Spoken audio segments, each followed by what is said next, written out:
Hello friends, welcome to Study IQ. Today we are going to talk about a very sad news from Canada. In recent times, you must have heard about mass grave sites being found in Canada, and most of these graves belong to children of the indigenous people. So today we are going to understand what has been the history of the remains of the children. Those are found in the residential schools of Canada. This would be a very important case study for you to understand the concept of cultural genocide. Here, we will talk about these residential schools, the exploitation, the violence that these residential schools, they exposed on these children is quite horrific. Right now, what is happening? Everybody is looking to know the truth. Everybody wants to know the exact number of the people who have suffered and finally some sort of reconciliation for the next generation. Let's try to understand this horrific episode of exploitation of these children and understand how these residential schools ran, what was their intention, and what is the outcome or what is the progress with respect to the investigation that is going on in Canada right now.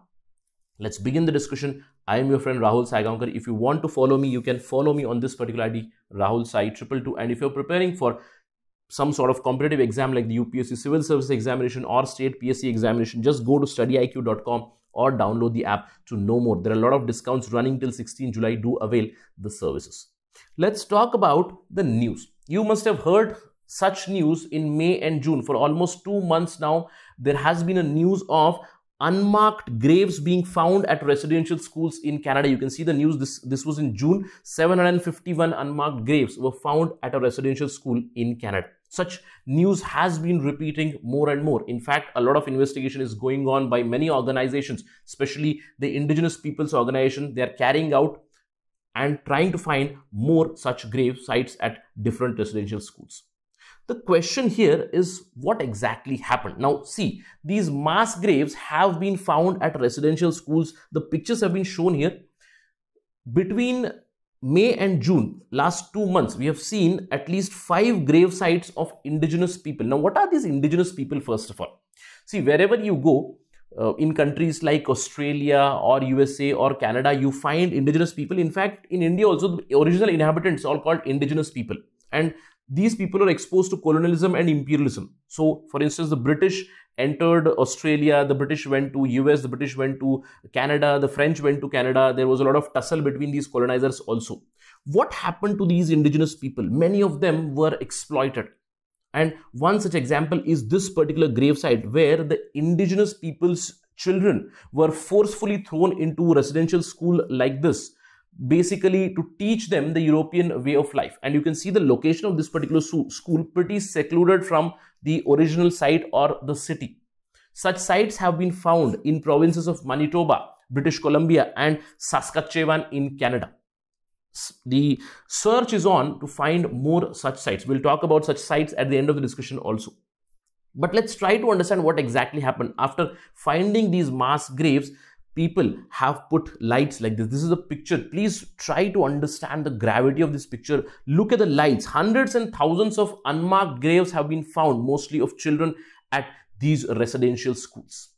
Now, what happened at these residential schools? What exactly is this residential school? Let's try to understand that. See, these residential schools, they were a system which was started in the 19th century in Canada. They were created in secluded places, again, away from the provinces, away from the cities. And this particular program was funded by the federal government, the central government of Canada. These residential schools, they were run by the Roman Catholic Church itself. The main intention was to assimilate the children of indigenous people and expose them to the European way of life.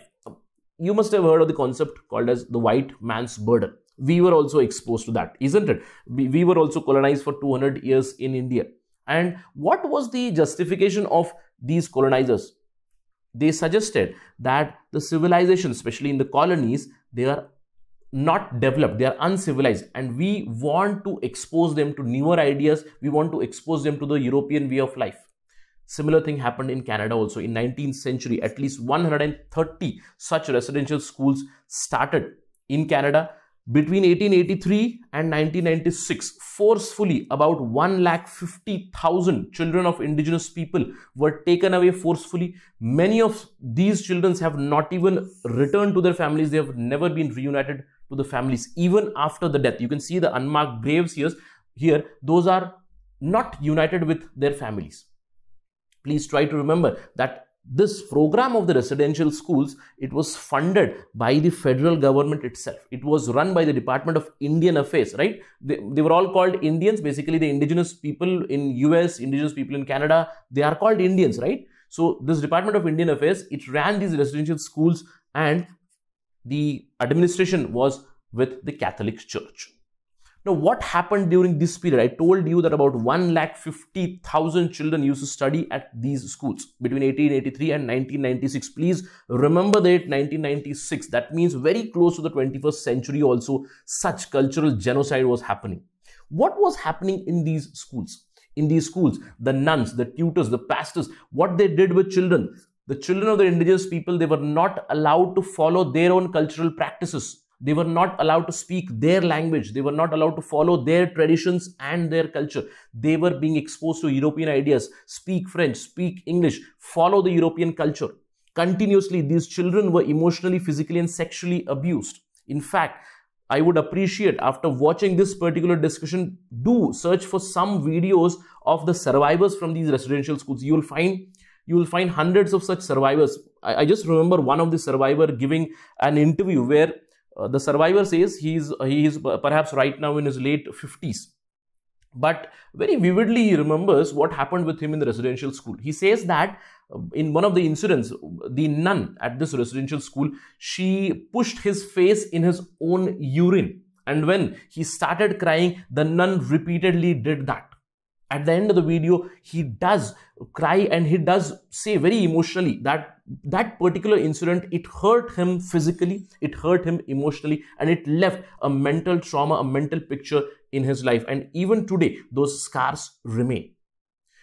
During this particular time, many children died of tuberculosis, malnutrition, illness, and other inhumane conditions inside these schools. And they were not even sent back to their families. Why? Because the transportation cost would be very high. So simply they buried them in the school itself. Again, such a horrific incident in these residential schools. And when this came to light, what exactly happened? So the so-called developed countries, what do? As soon as they come to know about their problems, right, or their past exploitation, what do? They apologize, right? In 2008, Canadian Prime Minister Stephen Harper, he apologized on behalf of the Canadian government for running this particular program on the indigenous community at residential schools. In fact, in 2008 itself, Stephen Harper set up Truth and Reconciliation Commission in 2008, which estimated that about 4,100 children out of 1.5 lakh, 4,100 children were missing. They either died or went missing. In fact, this commission, they made a lot of recommendation. They also suggested that money should be allocated for reconciliation as a compensation for people who have gone through this traumatic experience. One of the members, a former judge, Murray Sinclair, who headed this particular commission, Truth and Reconciliation Commission, he suggested that the official number is very, very low. Again, the commission gave its report in 2008. This was told very recently where he said the number is well beyond 10,000. Other indigenous organizations, they suggest that the actual number is way, way higher than the official estimates. In fact, when this particular report was published in 2015, the Truth and Reconciliation Commission, it indicted the Canadian government and charged it with cultural genocide. Now, what is this cultural genocide? Meaning, you try to curb or kill the culture of others by forcefully imposing your ideas. And a developed country like Canada has done it. And please remember, till 1996, they followed this particular procedure. Do let me know about your understanding of cultural genocides from your reading, from your experience. Can you name some other cultural genocides that have taken place all over the world? Just so that the other people can read comments and try to understand that, read up more on that. You can talk about cultural genocide in Africa. You can talk about cultural genocide in India also, for that matter. I told you white man's burden. You can talk about right now the cultural genocide that is going on in Xinjiang in China, the cultural revolution during the times of Mao in China. So a lot of examples are there. Do talk about them in the comment section. Let me know some cultural genocide, some new cultural genocide, so that we can gain more knowledge on that. Now, what is happening right now? That is important for us, isn't it?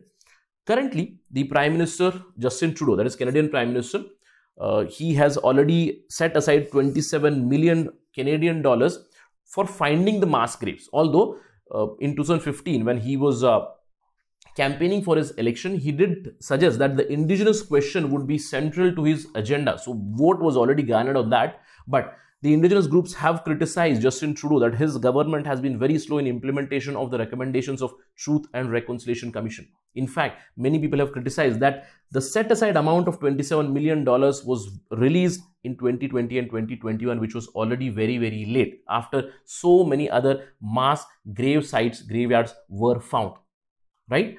What can we expect next? What do we expect next out of the sea? The deed is already done. In history, these indigenous people have been exploited. The mass graves are being found. But what do we expect next? We expect a transparency in terms of investigation. We want the truth and we want some sort of reconciliation. That is the understanding right now. Meaning, we want what is the exact number of the deaths, so that the people understand the horrific past of Canada, horrific past of the federal government of Canada, and some sort of reconciliation, probably a compensation for the future generation, for the current generation. Right now, several First Nations and organization, it is using radar technology to mark the human remains which are buried underground. They have asked for the government help and they are still uncovering the graves. Now, let me tell you the extent of this horrific incident. I'll just show you a picture of the residential schools that are there in Canada. See, this is United States to the southern side and this is Canada, right? This entire country is Canada. And what are the red marks here? These red marks are the grave sites that have been found already. But try to look at these black dots. More than 100 such sites are already there where the investigation is needed, where we may find more and more bodies of children. So what we need is a correct number, a truth of the extent of the exploitation that had been carried out by the federal government of Canada and by the Roman Catholic Church. We know that what happens, see, when something like this eventually occurs, what do the federal government do? What do the people do? The developed country do? They apologize. Now, what does this apology do? The apology will not bring back anything, but it does put a balm on the wounds. It has some sort of soothing effect where the perpetrator realizes their mistake and they're trying to rectify it. And in history also, a lot of incidents have happened. For instance, if I remember one incident, see, you must have heard of Alan Turing, right? Alan Turing, the famous mathematician in 1940s. He was a British mathematician who broke the code of the Nazis, right? If he hadn't broken the code, then probably the Nazis and the Germans would have won the Second World War. So he was instrumental in eventually defeating the Axis powers. But what happened with Alan Turing? Alan Turing was a homosexual in 1940s and it was considered illegal at that time and he was chemically castrated. Now, if you read his biography, you'll understand it was quite a horrific thing done. But today, the rights of LGBTQ community have been recognized. And what the British government did eventually, they pardoned Alan Turing after his death posthumously, and some sort of reconciliation did come. There is a very beautiful movie also, Imitation Game, on Netflix. You can watch. The role has been portrayed by Benedict Cumberbatch. You'll understand more about Alan Turing. So what can happen right now? Maybe an acceptance that the government was wrong, that the government exploited the indigenous people, that it was a cultural genocide, and some sort of reconciliation. The government has already done it. And in fact, many governments have done it. For instance, in Australia, the original Aboriginal population, that was also exploited. The Australian government had also issued an apology for the treatment that was meted out on these Aborigines in their territory. So what can we expect? Already the government has apologized. They have allocated a lot of funds to find the sites, some sort of compensation, etc. But an acceptance is needed even from the Roman Catholic Church, isn't it? Who were responsible for majority of the working of these residential schools. In one of the incidents that I told you, the person, he describes that a nun, a Christian nun, what she did, she pushed his face in his own urine. So The Truth and Reconciliation Commission, which gave its recommendation in 2008 and eventually it was disclosed in 2015 also, they also suggested that the Catholic Church should issue an apology, although apology did not come. Pope Francis, he did give a statement that the sad discovery, it raises the awareness on the pain and suffering of the past, but an apology did not come formally. So what can we expect next? We expect truth, transparency in the investigation, and some sort of reconciliation, and probably an apology also by the Roman Catholic Church. Let's wait and watch for these investigations. We'll keep an eye on this and we'll bring it to you as soon as possible on Study IQ, how many other grave sites have been found.